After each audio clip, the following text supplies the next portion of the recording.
My need to know what is really going on is growing stronger than my need to be right. I now announce my errors instead of hiding them. I share the uncertain edges of my maps and seek fellow travelers willing to journey to the frontiers of knowing. Some maps declare, there be monsters here, in landscapes unexplored. But their warnings are signposts, teasing curiosity, offering direction to courageous imaginations, providing clues to those with an appetite for knowledge. I'm not afraid to go further than what my elders mapped out as truth, even if it challenges the lines and circles they have drawn on their ancient charts. They urge me to label all new phenomena according to sacred sets, but the old divisions are dissolving, and the new outlines of reality are not yet formed. Everything we know, and how we can even know anything, is in transition. I'm not embarrassed to admit that all my ideas are potentially flawed.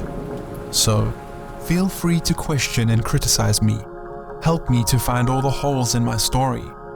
I'm willing to find out how deep they go.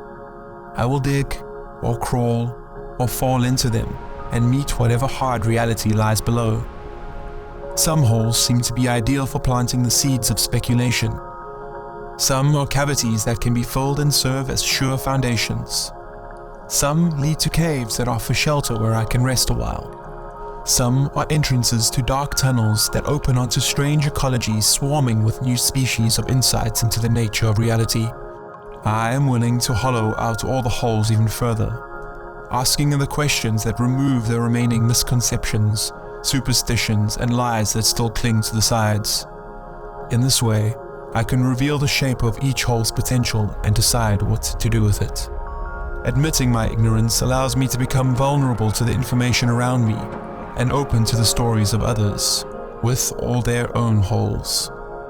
My need to know is growing stronger than my need to be right.